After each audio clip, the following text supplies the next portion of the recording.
자, 이제 11단원 연속 확률 변수와 정규 분포 두 번째 정규 분포에 대해서 알아보겠습니다. 우리가 그 연속 확률 변수의 대표적인 분포가 정규 분포입니다. 앞에서 이산 확률 변수가 있었죠. 이산 확률 변수, 확률 변수. 이거의 대표적인 분포가 뭐였습니까? 이항 분포였죠. 이항 분포, 그죠? 사실 뭐 대표적인 거기도 하지만 거의 유일합니다. 지금 우리가 공부하는 거 중에서는 이산 확률 분포는 이항 분포, 연속 확률 변수는 이제 정규 분포 딱 한 가지씩만 하게 되거든요. 이 정규 분포라는 건 이제 영어로 normal distribution이에요. normal distribution. normal이라는 게 이제 말하자면 정상, 그러니까 말하자면 평범한, 보통의 뭐 이런 얘기 아닙니까? 그러니까 보통 이런 분포를 따른다는 거죠. 이게 어떤 거냐면 예를 들어서 뭐 사람의 그 키, 몸무게, 그다음에 동물의 말하자면 크기 이런 걸 봤을 때 중간 크기가 제일 많잖아요. 상대적인 빈도수가 제일 많이 등장한단 말입니다. 굉장히 크거나 굉장히 작은 거 별로 없단 말이에요. 사람만 봐도 사람 키가 예를 들어서 뭐 한 2m 넘는 사람이나 뭐 1m도 안 되는 사람이나 있긴 있어도 굉장히 적다는 거죠. 보통 보면 뭐 1, 2m 사이입니다. 그죠? 한 150에서 한 180 사이에 있는 사람들이 대다수예요. 그래서 이제 이 키를 옆으로 쫙 놓고 그거에 이제 말하자면 인원수를 쭉 넣어보면 이런 그 그래프가 될 거라는 거죠. 그럼 이제 한 명을 뽑았을 때 걔 키가 얼마냐 뭐 이렇게 따졌을 때 그 확률을 놓고 보면 예를 들어서 평균이 170이다 그러면 170 근처가 제일 많이 나올 테니까 확률이 제일 높은 것이죠. 이것이 바로 그 어떤 확률의 분포를 나타내는 그래프라고 볼 수 있을 때 요런 모양, 요런 이제 종 모양이라 그래요. 벨 쉐이프드 APD 요런 모양의 이제 분포가 굉장히 이 자연계에서 많이 관찰이 되더라 하는 겁니다. 그래서 이거를 이제 어떤 학자들이 옛날에 수학자들이 이걸 갖다가 어떤 함수로 나타낼 수가 없을까? 왜냐하면 앞에서 얘기했지만 연속 확률 변수의 분포는 표로 나타낼 수가 없기 때문에 식으로 나타낼 수밖에 없거든요, 그죠? 이산 확률 변수하고 달라요. 그래서 그거를 연구를 해보니까 요 정도 모양은 어떤 식으로 표현이 가능하겠다 하는 거를 찾아낸 겁니다. 그 드무아브라는 사람이 그걸 찾아냈어요. 그게 뭐냐면 이제 바로 이겁니다. 자, 어떤 내용이냐? 바로 이건데요. 연속 확률 변수 x의 확률 밀도 함수 fx가 이런 형태로 나타나질 때 이러한 확률 분포를 정규 분포라고 하고 n m 시그마 제곱으로 나타낸다. 자, 이거 한번 연구를 해봅시다. 이게 뭐냐면 2라고 하는 거는 한 2.7과 2.8 사이에 있는 어떤 무리수입니다. 요거는 뒤에 가서 나와요. 자연대수라고 하는 건데 뒤에 가서 나옵니다. 여러분 그 파이 알죠? 파이. 이건 3.14와 3.15 사이에 있는 어떤 값이잖아요. 이런 것처럼 2도 요러한 어떤 특정한 의미를 갖는 하나의 숫자예요. 근데 무리수기 때문에 이렇게 문자로 표시하는 거죠. 파이랑 마찬가지로. 파이도 우리가 초등학교 때 3.14로 썼지만 그게 정확한 값은 아니잖아요. 그래서 파이라고 그냥 쓰는 거죠. 얘도 2라고 쓰는 거에 있습니다. 어떤 상수예요. 그리고 여기서 이제 그 시그마라고 하는 거는 뭐냐면 요거는 확률 변수 x의 표준 편차입니다. 그리고 파이는 아시다시피 요 원주율 파이고요. 그 다음에 이 지수에 보면은 시그마도 있지만 m이 있죠. m이 뭐겠습니까? 확률 변수 x의 평균이죠. 그래서 이러한 지수 함수의 형태로 만약에 표현이 되는 그런 확률 변수가 있다. 즉 이러한 확률 밀도 함수를 갖는 확률 변수가 있다고 했을 때 우리는 그 확률 변수 x가 이러한 정규 분포를 따른다라고 말하고 요 정규 분포의 모양을 결정짓는 두 개의 모수는 m과 시그마입니다. 그러니까 평균과 표준 편차가 정해지면 이 정규 분포의 모양이 결정된다. 이렇게 얘기할 수 있다는 것이죠. 자, 앞에서 이항 분포는 뭐였습니까? 시행 횟수와 확률이었죠. 그것이 모수였습니다. 분포의 모양을 결정짓는 어떤 요소였다는 거죠. 근데 정규 분포는 평균과 표준 편차예요. 되겠습니까? 자, 그럼 이 식을 어떻게 알아냈나? 그런 거 우리가 궁금해할 필요 없고요. 그리고 우리가 이 식을 외워야 되는가? 외우지 않아도 됩니다. 이거를 외워야 풀 수 있는 문제는 나오지 않습니다. 그렇죠? 참 다행인 거죠. 실제로 우리가 자연 현상뿐만 아니라 사회적인 현상이나 이런 걸 봐도 이 정규 분포 곡선을 따르는 분포를 우리가 많이 발견하게 돼요. 예를 들어서 여러분 시험 점수를 보면은 평균 근처에 보통 좀 많이 몰려 있죠. 좀 공부 못하는 애들 반 같은 경우는 이제 하위권에 많이 있고 상위권이 거의 없고, 공부 잘하는 반 같은 경우에는 상위권에 왕창 몰려있고 하위권은 별로 없고 뭐 이렇게 되겠지만, 대체적으로 평균적인 반이라면 중간층 애들이 많고 상위권 조금 있고 아주 못하는 애들도 조금 있고 뭐 그렇지 않겠습니까? 대충. 그래서 이제 그거는 조금씩 달라질 수 있죠. 얘가 말하자면 위로 왕창 올라간다든지 아니면 뭐 좀 이렇게 밑으로 가라앉다든지 그 정도 차이는 좀 있을지 몰라도 어쨌든 이 종 모양으로 이런 식으로 나온다. 그리고 그거를 이제 잘 표현한 함수식이 이제 이건 겁니다. 이제 여러 수리적인 특징이 그런 현상을 우리가 잘 나타내주는, 그러니까 현실을 잘 반영해주기 때문에 이 함수를 많이 이제 쓰는 거죠. 자, 이런 것을 정규분포라고 한다. 자, 이제 뭔지 알았으니까 이 정규분포 곡선의 그 성질을 살펴보겠습니다. 자, 정규분포 곡선의 성질을 한마디로 정리하면 m의 값에 따라 그 위치가 결정되고 시그마의 값에 따라 기울어진 정도가 결정된다. 이 기울어진 정도라는 표현이 좀 마음에 안 드는 게 그냥 모양이라고 합시다. 모양이 결정된다. 말하자면 이 똑같이 종 모양이더라도 뭐 이렇게 뾰족한 종이 있고 약간 좀 펑퍼짐한 종이 있지 않겠습니까? 그리고 이거는 이제 우리가 그 확률 밀도 함수이기 때문에 이 부분의 그 정적분 값은 0입니다. 1입니다. 0이란다. 말하자면 넓이가 같은 거죠, 얘는. 그러니까 이제 얘가 위로 올라가면서 펑퍼짐할 수는 없어요. 이게 좀 이제 좀 낮아지면 요게 이제 옆으로 좀 올라가야 되고, 그래서 요 밑에 넓이가 항상 이제 1인데 어디부터 어디까지냐 놓고 따졌을 때 이거는 확률 변수 x가 마이너스 무한대부터 플러스 무한대까지 일단은 이론적으로는 다 됩니다. 그러나 평균을 기준으로 해서요. 평균을 기준으로 해서 바깥으로 갈수록 그 확률이 급격히 줄어드는 거죠. 그래서 좀 떨어지면 이제 거의 0에 가까워집니다. 자, 이게 이제 말하자면 이 모양을 나타내는 것이고, 그리고 이거 자체가, 이 그래프 자체가 좌우로 평행 이동을 할 수 있다는 거죠. 이 평균이 어디냐에 따라서. 이게 바로 이제 그 얘기예요. m에 따라 위치가 결정되고 시그마에 따라 모양이 결정된다. 자, 책에 있는 그림을 가지고 좀 더 자세히 한번 얘기를 해보겠습니다. 자, 예를 들어서 평균 m이 일정하고 시그마만 변할 때, 그럼 어떻게 해요? 시그마가 변한다는 건 표준 편차가 변한다는 얘기인데, 표준 편차가 작으면 작을수록, 보세요. 표준 편차가 1인 경우를 기준으로 해서 표준 편차가 작아지면 어떻게 됩니까? 평균 근처에 오밀조밀하게 많이 몰려 있으니까 쭉 평균에서 위로 올라갑니다. 그리고 양 끝으로 갈수록 확률이 급격히 줄어드는 거죠. 표준 편차가 크다는 것은 뭐예요? 분산이 크다는 얘기는 멀리 퍼져 있다는 얘기죠. 평균 근처로 멀리 퍼져 있다. 그래야 편차가 클 거 아닙니까? 각 자료들이 편차가 어느 정도 되는가 그걸 제곱을 해가지고 평균 낸 게 분산인데, 맞은 표준 편차, 즉 분산이 커지면 커질수록 이게 이제 멀리까지 퍼져 있는 거죠. 이 표준 편차가 작을수록 이제 이 중심 평균 근처에 모여 있는 거고, 극단적인 경우에 표준 편차가 0이면 그냥 평균가 하나만 쭉 있는 겁니다. 그런 거죠. 자, 그래서 평균이 일정하고 표준 편차가 변할 때 표준 편차가 작을수록 위로 많이 솟구치고, 그러니까 평균 근처에 많이 몰려 있고 자료값들이, 그 다음에 표준 편차가 커지면 펑퍼짐하게 옆으로 퍼진다. 옆으로 퍼지는 대신에 여기가 이제 조금씩 올라가는 거죠. 얘네에 비해서 확률 값들이 점점 올라. 그래야 이제 이 넓이가 어차피 다 1이어야 되니까 이 아랫부분의 정적분 값은 마이너스 무한대부터 플러스 무한대까지 정적분했을 때 이거의 아랫부분 넓이는 다 1입니다. 어디서부터 어디까지라고 딱 그 구체적인 값이 정해져 있는 게 아니에요. 마이너스 무한대부터 플러스 무한대까지 x 값은 다 취할 수가 있다. 이론적으로는 그렇습니다.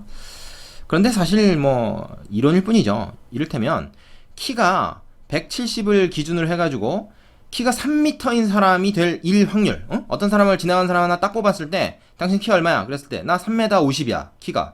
그런 사람이 있을 수 있겠냐 이거. 이론적으로는 있을 수 있다. 단 확률이 거의 0에 가깝겠죠. 살면서 아직 3m가 넘는 사람은 본 적이 없으니까, 무슨 거인도 아니고. 자, 그러나 어쨌든 이론적으로는 사람의 키가 뭐 3m가 되면 절대 안 된다 이런 거 없다는 겁니다. 뭐 하다 보면 3m 넘는 사람도 생길 수 있다는 거죠. 확률이 거의 0에 가까울 뿐이죠. 그래서 x 값을 어디서부터 어디까지라고 딱 고정시킬 수는 없다. 마이너스 무한대부터 플러스 무한대까지 일단 생각을 하자. 물론 이제 분포에 따라서는 거의 확률이 0인 경우도 있겠죠. 특히 그리고 이제 그 평균 근처에 많이 몰려 있을수록, 즉 시그마가 작을수록 멀리 떨어진, 평균에서 떨어진 애들이 될 확률은 굉장히 적을 겁니다. 자, 그리고 이번에는 시그마가 일정하고 m이 변할 때, 즉 표준 편차가 일정하면 이 모양은 이미 결정이 되는 거예요. 시그마에 따라서 모양이 딱 결정이 됩니다. 이건 마치 2차 함수에서 2차 항의 개수가 모양을 결정지어 버리는 거랑 똑같아요. 1차 항하고 상수항은 2차 함수에서 어떻습니까? 위치만 결정하죠. 마찬가지로 얘는 그 정규분포는 시그마, 즉 표준 편차가 이 모양을 결정해버려요. 그 다음에 평균에 따라서 좌우로 이동합니다. 그러니까 누구를 중심으로 이제 옮길 것이냐. 그리고 이거는 이제 그 중심을 기준으로 좌우 대칭인 종 모양이 된다는 거죠. 자, 이러한 특징들 여러분이 좀 기억을 해야 됩니다. 그거를 책에 정리해 놨는데요. 한번 볼까요? 자, 정규분포 곡선의 성질이라고 해서 밑에 나와 있는 걸 한번 보겠습니다. 직선 x equal m 이거죠. x equal m에 대해서 대칭, 좌우 대칭인 종 모양 곡선이고 x축을 점근선으로 한다. 점점 x축이 가까워진다 하는 거 특징 하나. 두 번째, x equal m일 때 최대값 얘를 가진다. 뭐 이거 기억할 필요 없습니다. 이거 기억 안 해도 되고 어쨌든 평균에서 가장 높은 확률 값을 가질 것이다 라는 건 우리가 뭐 당연히 예측할 수 있는 거죠. 평균이 될 확률이 가장 높다. 곡선과 x축 사이의 넓이는 1이다. 이거는 이제 확률 밀도 함수의 그래프이기 때문에 그렇습니다. 그 다음에 m의 값이 일정할 때 시그마 값이 커지면, 즉 표준 편차가 커지면 곡선의 가운데 부분이 낮아지면서 마저 펑퍼짐하게 퍼지는 거고, 시그마 값이 작아지면 평균 근처에 싸그리 몰리는 거니까 가운데 부분이 높아지고 옆으로는 좁아진다. 요 내용을 지금 위에서 한 내용을 얘기하고 있습니다. 기억하셔야 되고요. 그 다음에 시그마 값이 일정할 때 m의 값이 변하면 대칭축의 위치는 바뀌지만 곡선의 모양과 크기는 같다. 즉 일정한 모양이 정해진 상태로 좌우로 왔다 갔다 한다는 얘기죠. 이것은 이 5가지 특징을 여러분이 다 외워야 됩니다. 뭐 읽고 나서 맞다 틀리다를 얘기하는 정도로 하지 말고 어떻다 하고 쭉 설명할 수가 있어야 돼요. 그 정도 완성도를 가져야 됩니다. 이거 아주 자주 쓰이기 때문에. 자, 여기까지 이해되시죠? 그럼 이제 그 정규분포에서 굉장히 중요한 내용을 하나 좀 얘기하고 갈 텐데요. 요게 이제 책에서는 특강으로 정리가 되어 있습니다. 그 내용 한번 보시겠습니다. 자, 여기 샘 특강에 있는 내용인데요. 이게 굉장히 중요한 내용입니다. 이걸 왜 본문에서 안 다뤘는지 잘 모를 정도인데, 정규분포 곡선과 x축 사이 넓이가 그 시그마에 따라 정해져 있다는 얘기예요. 이건 무슨 말이냐면, 여러분 보십시오. 이 평균을 기준으로 해서요. 평균을 기준으로 해서 뭐 평균이 어디가 될지 모르겠습니다만은 평균을 기준으로 해서 표준 편차의 1배, 1배, 그러니까 플러스 마이너스 1 시그마만큼 좌우에 이렇게 그 경계를 삼아 버리면 요 확률 값이 정해져 버린다는 얘기입니다. 이것은 시그마가 달라도 성립합니다. 무슨 얘기냐? 지금 요 그래프보다 시그마가, 즉 표준 편차가 좀 큰 상황을 한번 얘기를 해볼게요. 그러면 어떻게 될까요? 똑같은 평균 m이더라도 그 곡선이 어떻게 되겠습니까? 그 곡선이 좀 더 옆으로 많이 퍼지겠죠. 좀 더 낮춰서 이렇게 되는, 그리기 좀 까다롭네요. 이 좌우 대칭입니다. 대칭으로 봐주세요. 얘보다 좀 낮춘 겁니다. 평균 값이 똑같은데 표준 편차가 크다 보니까 옆으로 좀 많이 퍼져 있는 거예요. 그랬을 때 시그마라고 하는 거는 이 시그마하고 좀 다르겠죠. 좀 이렇게 크겠죠. 시그마 다시라고 합시다. 그래서 여기는 어떤 위치가 돼요? m 플러스 시그마 다시가 되겠죠. 똑같이 옆으로 시그마 1배만큼 일로 가면은 시그마 다시만큼, 그럼 요 위치는 뭐가 됩니까? m 마이너스 시그마 다시가 되죠. 그럼 어쨌든 이거나 뭐가 같으냐면 평균 기준으로 좌우로 시그마의 1배만큼, 이 확률 변수 x라고 했어? 이 확률 변수 y라고 그럴게. 확률 변수 x의 평균을 기준으로 좌우 시그마 1배만큼, 표준 편차 1배만큼 이렇게 팔을 쭉 벌려가지고 그 사이에 들어갈 확률, 즉 이 넓이죠. 이 넓이를 계산하나 확률 변수 y, 이때는 뭐 똑같은 평균이라도 뭐 그 표준 편차가 좀 다른데 어쨌든 표준 편차 1배만큼 이렇게 좌우로 쫙 늘려가지고 이 넓이를 구해버리면 이 넓이나 똑같이 0.6826이 나온다는 거예요. 즉 평균 기준으로 좌우 플러스 마이너스 1 시그마 안에 들어갈 확률이, 이 분포에서는 이 확률 변수가 그 안에 들어갈 확률이 68.26%로 정해져 있다는 얘기입니다. 이게 굉장히 중요한 사실이에요. 그리고 플러스 마이너스 2배의 시그마, 그러니까 표준 편차의 2배만큼 평균에서 오른쪽 왼쪽에 그 범위를 잡아서 그 확률 변수 값이 거기에 들어갈 확률, 이 말을 여러분이 할 수 있어야 됩니다.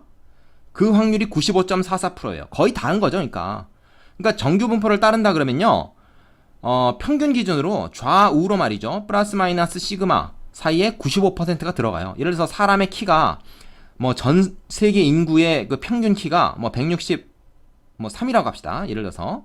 그러면 표준 편차가 예를 들어서 뭐 얼마 정도 될까? 한 표준 편차가 한 뭐 10 정도 된다고 합시다. 10 정도. 그러면은 이게 최분 너무 작은가? 표준 편차가 한 15 정도 된다고 합시다. 15. 표준 편차가 15 정도 된다 그러면 플러스 마이너스 15. 여기다 플러스 마이너스 15의 2배까지 하면 어떻게 됩니까? 플러스 마이너스 2 시그마. 30을 여기다 더하는 거죠. 그래서 193. 그 다음에 30을 1로 더하면 여기 30배니까 133. 무슨 얘기예요? 사람의 키가 정규 분포를 따른다 그러면 평균 163을 기준으로 좌우로 2배의 표준 편차만큼 쫙 우리가 범위를 잡았을 때 그 범위 안에 확률 변수 x, 즉 어떤 임의의 사람을 띡 뽑았을 때 키를 재면 그 키가 이제 확률 변수 x라고 했을 때 걔가 133에서 193cm 안에 들어갈 확률이 무려 95%라는 얘기입니다. 물론 이 95%를 벗어나는 애도 나올 수가 있겠죠. 한 5%의 비율로 나온다는 거예요. 뭐야? 133보다 작은 애 혹은 193보다 큰 애. 이런 애들도 가끔씩 뽑히는데 5%의 비율, 그러니까 100명 중에 5명, 이를테면 20명 중에 1명 정도가 이제 이 만약 키다리거나 아니면 난쟁이거나 이제 그렇게 된다는 얘기죠. 이 정규 분포라는 게 이제 그런 특성이 있다라는 거예요. 이걸 이해해야 됩니다. 굉장히 중요해요. 그래서 플러스 마이너스 2배 시그마는 95%고 플러스 마이너스 3배의 시그마는 99.74%입니다. 거의 100%다 가까이 가죠. 하지만 절대 100%는 아닙니다. 그죠? 이 정도면 거의 다 들어가는 거죠. 그러니까 내가 지금 엉터리로 만든 얘기긴 하지만 3배의 시그마라 그러면 어떻게 되죠? 여기다 이제 15를 3번 곱하면 45. 여기다 45 더하면 어떻게 되냐 이거. 208이죠. 208. 키가 2m 8cm가 넘는 사람은 전체 1%도 안 된다는 거죠. 그리고 이제 여기다 45를 빼면 어떻게 돼? 118인가? 성인 키가 118 밑으로 되는 사람도 거의 없다는 얘기죠. 있긴 있습니다. 근데 1%도 안 된다는 얘기예요. 그 두 개 합쳐서 1%도 안 되는 거죠. 그런 걸 얘기하는 겁니다. 이를테면 내가 지금 뭐 엉터리 예를 좀 들긴 했지만 그런 개념으로 여러분이 받아들이셔야 돼요. 이게 지금 정규 분포에서 가장 중요한 내용입니다. 어떻게 보면.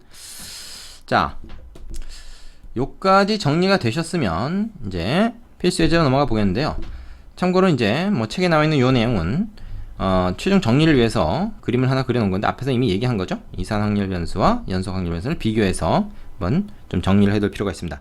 개념 확인 코너 문제 간단한 거 하나 그냥 뭐 푼다고 얘기하기도 뭐하고 그냥 한번 살펴보고 그 필수 예제로 넘어가 보겠습니다. 필수 예제에서 지금 특강에서 다룬 요 내용을 좀 자세히 한번 살펴볼 거예요. 자, 필수 예제 1번 보겠습니다.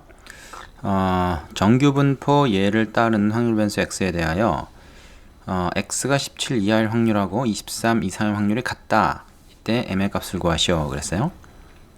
자, x가 정규 분포 m 시그마 제곱 얘를 따른다.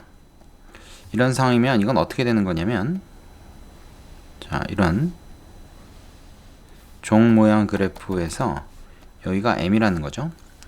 그리고 이제 그 시그마, 즉 표준 편차가 얼마인지 모르겠는데 지금 중요한 건 17보다 작을 확률하고 23보다 클 확률이 같다는 거는, 예를 들어서 17은 이쪽, 23은 뭐 이쪽에 있다 라고 했을 때 이런 거예요.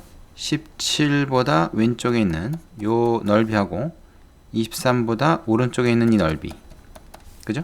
그게 둘이 같다는 얘기입니다. 근데 이게 지금 좌우 대칭 그래프잖아요. 그러니까 얘네 둘이 같으려면 결국 m에서 떨어져 있는 요 길이가 같아야 됩니다. 그죠? 그 얘기는 무슨 얘기냐면 17하고 23이 m을 기준으로 좌우 대칭이라는 얘기예요. 그 얘기는 뭡니까? 17과 23을 더해서 2로 나눈 거, 즉 평균을 구하면 그게 이제 이렇게 되잖아요. 이게 바로 평균이라는 얘기죠. 되겠습니까? 네.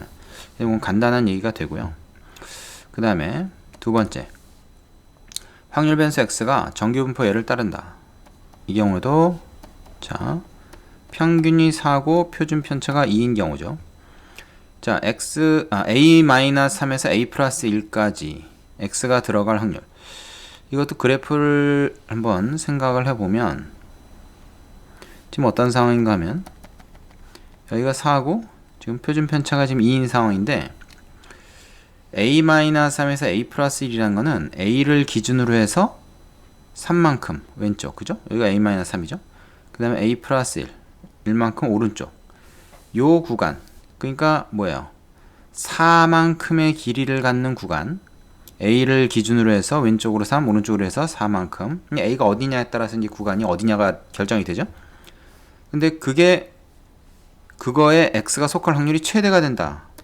그러면 이 4를 어디다 잡아야 되겠습니까? 이렇게 해서 요 4를 잡아야 되겠습니까? 이 넓이를 그러면 최대로 할 수 있나요? 이 넓이를 최대로 하려면 가운데를 싹 포함시켜야 되겠죠. 그리고 길이가 4니까 딱 가운데에 요 평균이 포함되도록, 그죠? 이렇게 해야 됩니다. 그럼 얘는 2가 되고 얘는 6이 되게 만들면 되겠네요. 그죠? 2씩 위아래로, 좌우로 가는 거죠. 자, 그러면은 결국 a는 얼마야 되냐? a가 딱 가운데 있는 값이 아니죠? a는 여기서 1만큼 온 값이니까 a가 5일 때예요. a가 5일 때. 자, 그러면은 이거 사실 별 의미가 없는데 평균만 알면 되는 거죠. a가 5일 때 이 가운데 가장 높은 부분이 딱 중앙에 포함되면서 요 넓이가 최대가 된다. 이런 얘기입니다. 되시죠? 왜냐하면 a가 5일 때 평균인 4, 딱 가운데 있는 4를 기준으로 좌우로 똑같이 이렇게 2씩 포함시켜서 4라는 길이, 그러니까 폭을 가지고 가장 넓은 부분에 말하자면 그래프를 우리가 확보할 수 있다. 이렇게 생각할 수가 있는 겁니다. 자, 이해되셨으면 밑에 있는 유제들 풀어보고 다음 문제로 가시기 바랍니다.